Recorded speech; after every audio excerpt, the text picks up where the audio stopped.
अस्सलाम वालेकुम, welcome to पैसा बोलता है अंजुम इब्राहिम।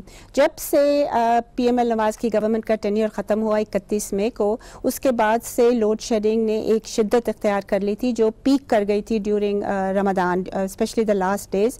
और एक वक्त में तो 8000 मेगावाट का शॉर्टफॉल था जो कि पीवीपी के वक्त में होता था और जो रिसेंट मंथ्स में नहीं देखा गया। इसकी क्या वजह थी, इसको डिस्कस करेंगे हम आज। हमारे साथ फ़ोन लाइन पे हैं ताहिर बशारत चीमा साहब जो कि फॉर्मर एमडी हैं पेप्को के, और स्टूडियो में हमें दो नॉन पार्टिजन हम समझते हैं रिपोर्टर्स हैं। एक मुश्ताक घुम्मन साहब सीनियर रिपोर्टर हैं बिजनेस रिकॉर्डर के, ही इज़ ऑल्सो इनकी बीट है वाटर एंड पावर, और उनके साथ हैं ज़हीर अब्बासी साहब, इनकी बीट है इकोनॉमी और most specifically ministry of finance. Basharat साहब, मैं आपसे शुरू करूंगी, आप बताइएगा कि ये क्या वजह थी कि suddenly the load shedding peaked again at 8000 megawatt in at one point.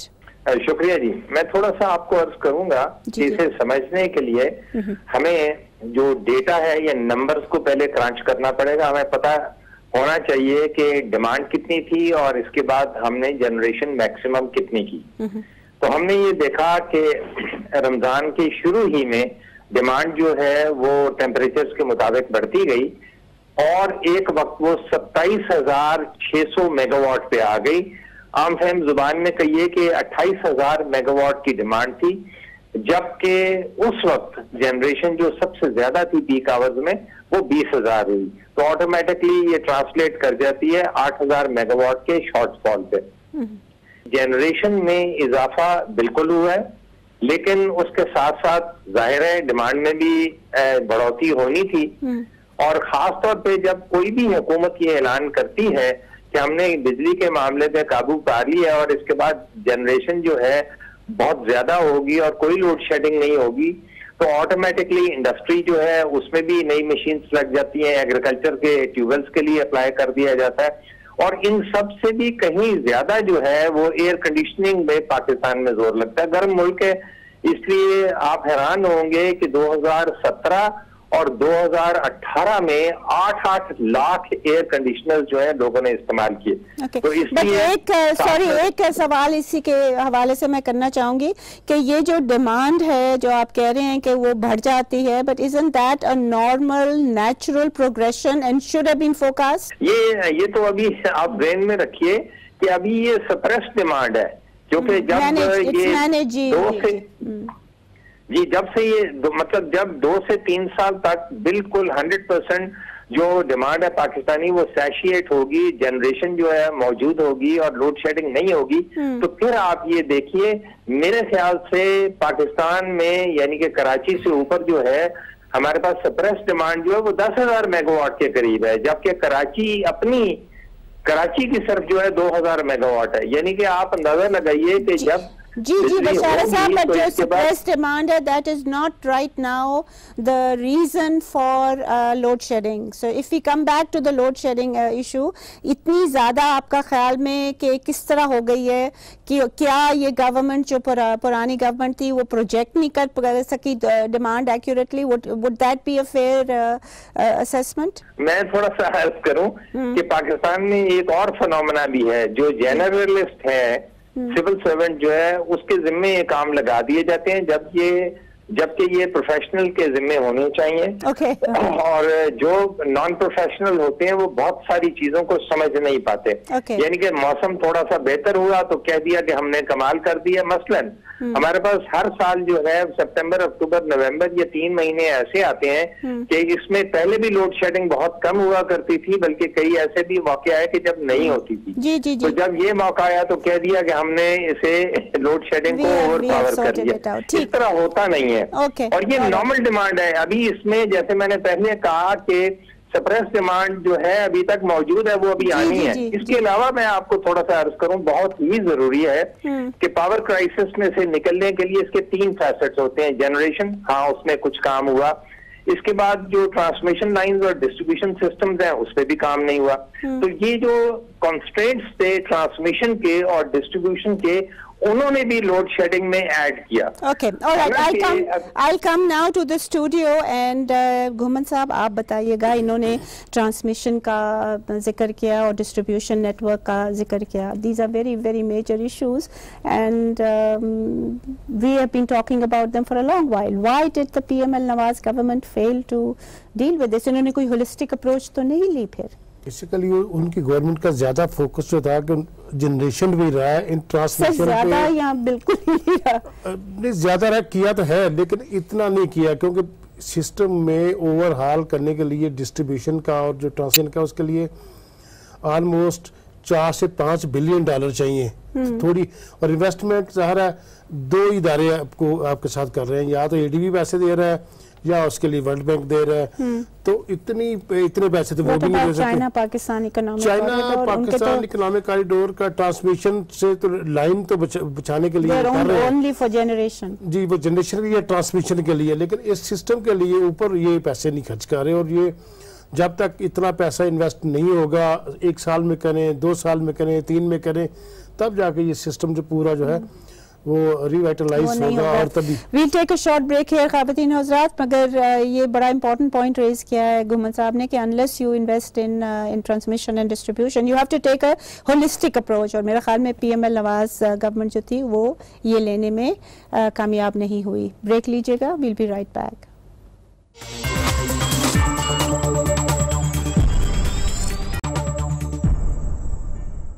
वो तो इंपोर्ट कर सकें, जी उस हवाले से मिनिस्ट्री ऑफ फाइनेंस जो है उनका तो बड़ा क्रिटिकल रोल होता है, और वो इनको बेल आउट इस वक्त जो सर्कुलर डेट जो लेटेस्ट इन्होंने छोड़ा है, पिछले को तो जो एक पावर कंपनीज में पार्क है वो तो ऑलरेडी है, लेटेस्ट 525 से क्रॉस कर रहा है, 525 बिलियन रुपीस जो है जो इन्होंने इनहेरिट किया वो है, जो 525 बिलियन रुपीस जो है वो एक्चुअल सर्कुलर डेट है, और जो इन्होंने डेट पार्क किया हुआ है पावर होल्डिंग कंपनी में दैट इज अनदर, वो भी 500 है, तो ट्रिलियन से ऊपर ज्यादा डेट है, और ये डेट जो है ये काउंट नहीं करते बजट डेफिसिट कैलकुलेशन में, बिल्कुल वो बुक्स में काउंट नहीं करते, which is again not quite that kosher. तो इस हवाले से मिनिस्ट्री ऑफ फाइनेंस, अब ये जो केयर टेकर है, अगर ये जो सर्कुलर डेट जो बढ़ता चला जा रहा है, आपने कहा कि ट्रिलियन से ज्यादा है, तो tell me something, will this will the caretakers are they tempted to release money, मतलब 10-15 बिलियन तो करते थे ना PSO को ऑन नॉर्मल बेसिस, वो कोई है अटेम्प्ट करने का? उसमें असल में 2 चीजें होती हैं, एक तो ये होता है कि जो कलेक्शन होती है उसका एक जो पोर्शन है वो डायरेक्टली जो है वो उनको PSO को पे कर दिया जाता है, और कुछ जो है फिर जो सब्सिडी जो डिस्कोस कलेक्ट करती हैं उसमें से कुछ अमाउंट जो है वो PSO को पे कर देते हैं फॉर पास्ट पेमेंट्स जो ड्यू हैं जी। और फिर दूसरा होता है सब्सिडी के भी डिस्को जो है वो अपने क्लेम्स भिजवा।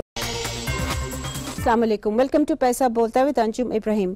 जब से PML नवाज की गवर्नमेंट का टेन्योर ख़त्म हुआ 31 मई को, उसके बाद से लोड शेडिंग ने एक शिद्दत इख्तियार कर ली थी जो पीक कर गई थी during Ramadan, specially the last days, और एक वक्त में तो 8000 मेगावाट का शॉर्टफॉल था जो कि PVP के वक्त में होता था, और जो रिसेंट मंथ्स में नहीं देखा गया। इसकी क्या वजह थी, इसको डिस्कस करेंगे हम आज। हमारे साथ फ़ोन लाइन पे हैं ताहिर बशारत चीमा साहब जो कि फॉर्मर MD हैं पेप्को के, और स्टूडियो में हमें 2 नॉन पार्टिजन हम समझते हैं रिपोर्टर्स हैं, एक मुश्ताक घुमन साहब सीनियर रिपोर्टर हैं बिजनेस रिकॉर्डर के, ही इज़ ऑल्सो इनकी बीट है वाटर एंड पावर, और उनके साथ हैं ज़हीर अब्बासी साहब, इनकी बीट है इकोनॉमी और most specifically ministry of finance. Basharat साहब मैं आपसे शुरू करूंगी, आप बताइएगा कि ये क्या वजह थी कि suddenly the load shedding peaked again at 8000 megawatt in at one point.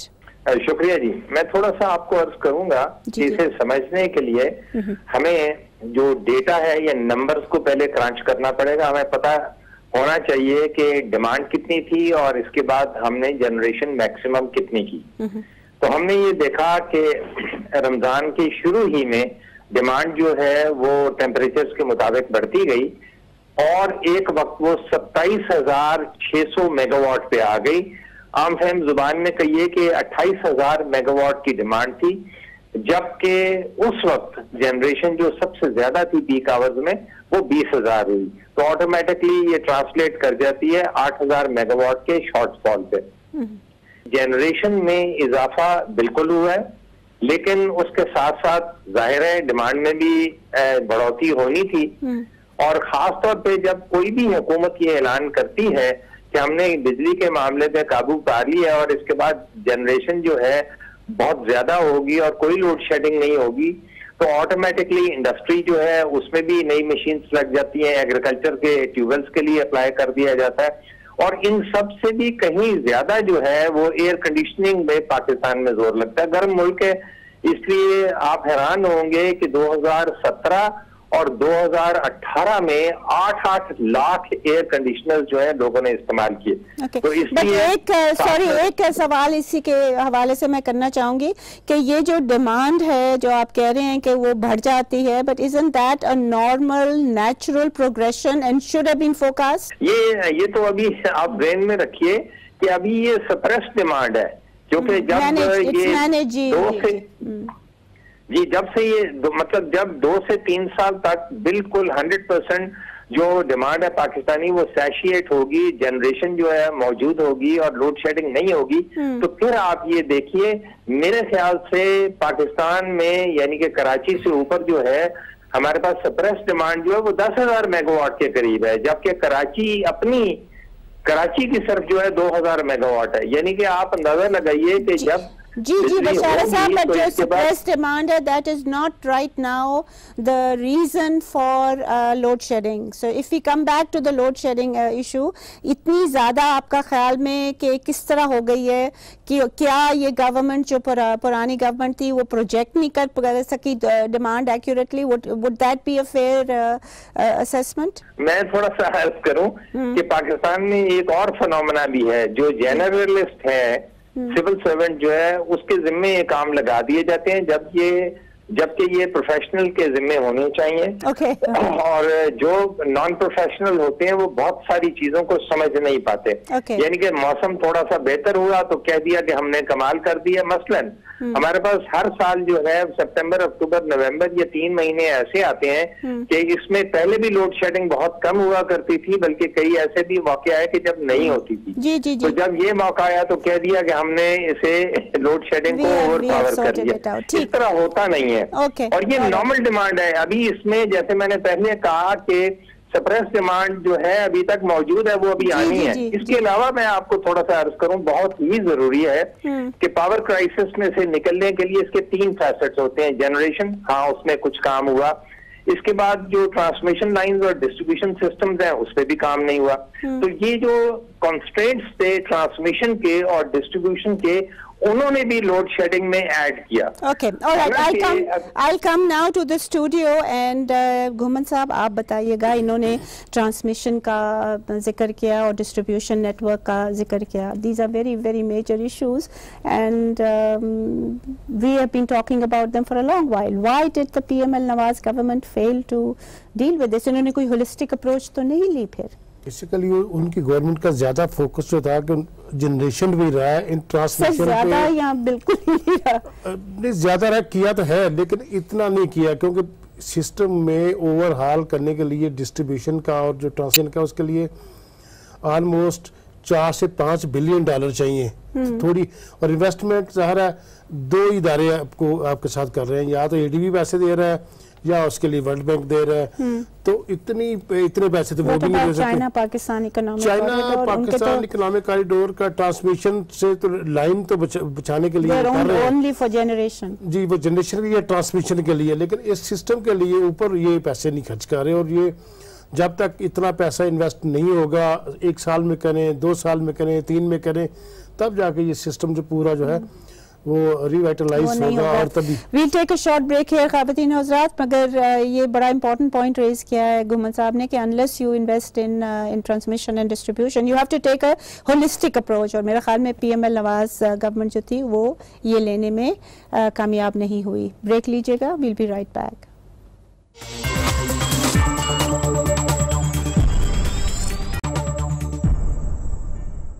Import, वो तो इंपोर्ट कर सकें। जी जी, उस हवाले से मिनिस्ट्री ऑफ फाइनेंस जो है उनका तो बड़ा क्रिटिकल रोल होता है और वो इनको बेल आउट, क्या टोटल वैल्यू इस वक्त जो सर्कुलर डेट जो लेटेस्ट इन्होंने छोड़ा है, पिछले को तो जो एक पावर कंपनीज में पार्क है वो तो ऑलरेडी है, लेटेस्ट 525 से क्रॉस कर रहा है। 525 बिलियन रुपीस जो है जो इन्होंने इनहेरिट किया वो है, जो 525 बिलियन रुपीस जो है वो एक्चुअल सर्कुलर डेट है, और जो इन्होंने डेट पार्क किया हुआ है पावर होल्डिंग कंपनी में, दैट इज अनदर, वो भी 500 है, तो ट्रिलियन से ऊपर ज्यादा डेट है। और ये डेट जो है ये काउंट नहीं करते बजट डेफिसिट कैलकुलेशन में, बिल्कुल वो बुक्स में काउंट नहीं करते, which is again not quite that kosher.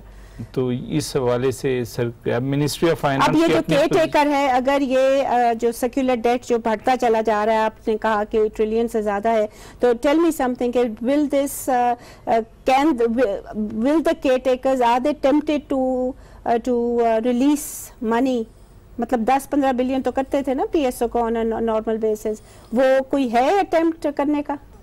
उसमें असल में दो चीजें होती हैं, एक तो ये होता है कि जो कलेक्शन होती है उसका एक जो पोर्शन है वो डायरेक्टली जो है वो उनको पीएसओ को पे कर दिया जाता है, और कुछ जो है फिर जो सब्सिडी जो डिस्कोस कलेक्ट करती हैं उसमें से कुछ अमाउंट जो है वो पीएसओ को पे कर देते हैं फॉर पास्ट पेमेंट्स जो ड्यू हैं। जी, और फिर दूसरा होता है सब्सिडी का। सब्सिडी के डिस्को जो है वो अपने क्लेम्स भिजवा